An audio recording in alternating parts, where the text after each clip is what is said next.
Hello friends, welcome to my blogging channel. তোমরা কেমন আছো বলো? আমি কিন্তু দারুণ আছি। ভাগ্নের ভাত কাপড়ের অনুষ্ঠানে চলে গেছিলাম তো।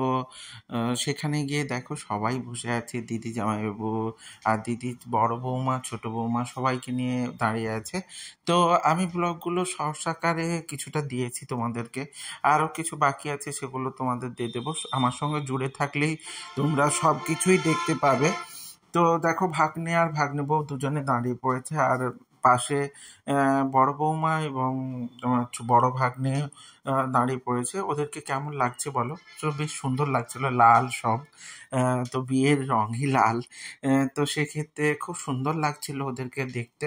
তো এরপরে ভাগ্নের ভাত কাপড়ের অনুষ্ঠানে যে রিচুয়াল আছে তার জন্য দেখো কত কি রান্না হয়েছে। তো সেটা ছোট ভাগনার হাতে বড় বৌমা তুলে দিল।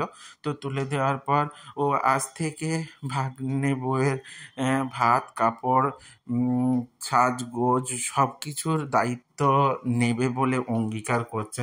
তো এটার ক্ষেত্রে আমি তোমাদের ক্ষেত্রে বলবো যে এইরকম একটা রিচুয়ালের মাধ্যমে হয়তো করা হয়ে থাকে, কিন্তু মেনলি এই বিয়ের রীতিটাই হচ্ছে, মানে বিয়ের যে নিয়ম বলো সেটা দেখাশোনার বিয়ে হোক বা তোমার প্রেম করেই বিয়ে হোক, তো যেটাই হোক দুজনের পাশে থাকা, দুজনের সঙ্গে থাকা, একে অপরের সুখ দুঃখকে ভাগ করে নেওয়া, এটাই হচ্ছে মূল বক্তব্যই কিন্তু।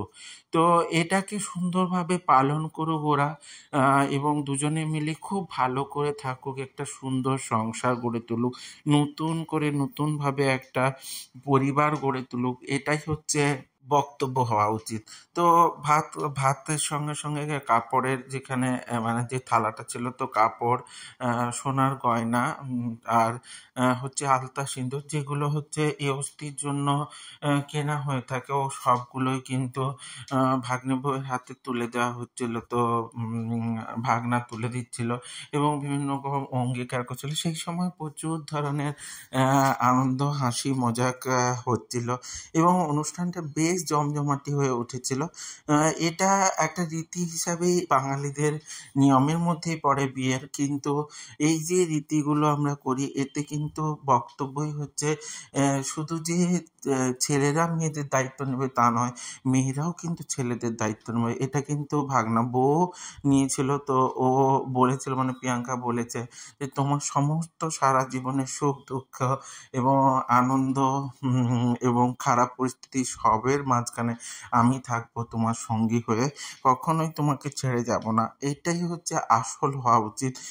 যেরকম পরিস্থিতি হোক, ভালো মন্দ বা কোনো খারাপ পরিস্থিতি যাই আসুক, সব কিছুর ক্ষেত্রে একে অপরের সাথে থেকে, সঙ্গে থেকে হাত ধরে এগিয়ে যাওয়াটাই এবং জীবনের মূল লক্ষ্য হওয়া উচিত। তো এই অনুষ্ঠানের মধ্য দিয়ে অনেক রকম হাসি মজাক হয়, সবাই মিলে একটা আনন্দ উৎসবের পরিস্থিতি তৈরি হয়। এরপর দেখো ভাগ্নি বউ ভাগনাকে প্রণাম করে নিচ্ছিল। তো প্রণাম করে নেওয়ার পর কিন্তু ভাগ্নেও প্রণাম করে নিয়েছিল প্রিয়াঙ্কাকে। সেটা ক্লিপ হিসেবে নেওয়া হয়নি। ও যে হঠাৎ করে এরকম একটা কাণ্ড করতে পারে এটা আমাদের কারোর আইডিয়ার বাইরে ছিল। তো আমি কিন্তু বলবো আমি ওটাকে খুব সাপোর্ট করি, কারণ দুজন দুজনের সঙ্গী হয়ে ওঠাটাই আসল কথা। তো এইরকমভাবে দুজনে খুব হাসি ঠাট্টা এবং আনন্দের সঙ্গে সমস্ত কিছু পরিস্থিতি, মানে ভালো হোক খারাপ হোক যে কোনো পরিস্থিতি হোক, সমস্ত পরিস্থিতি কিন্তু একসঙ্গে কাটিয়ে দিক, এটাই চাই।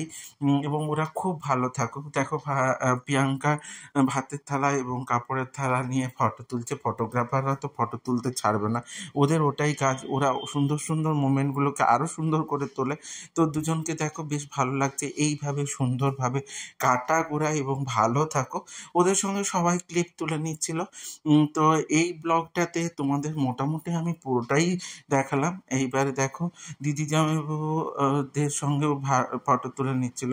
বাবা মার আশীর্বাদ সব থেকে বড় কথা। তোমাদের কি মনে হয়? বাবা মার আশীর্বাদে ছেলে মেয়েদের জীবন অনেক সুন্দর হয়ে ওঠে। সবাই দেখো হাসি মুখ দেখে আমারও খুব ভালো লাগছিল।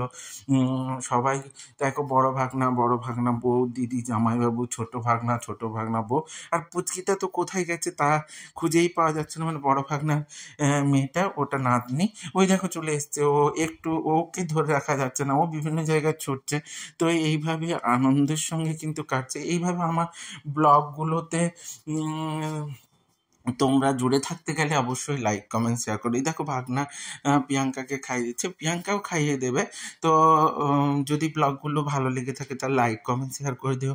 আর ইউটিউব থেকে দেখলে অবশ্যই সাবস্ক্রাইব করে দিও। সাথে থেকো, সঙ্গে থেকো, জুড়ে থেকো। টাটা।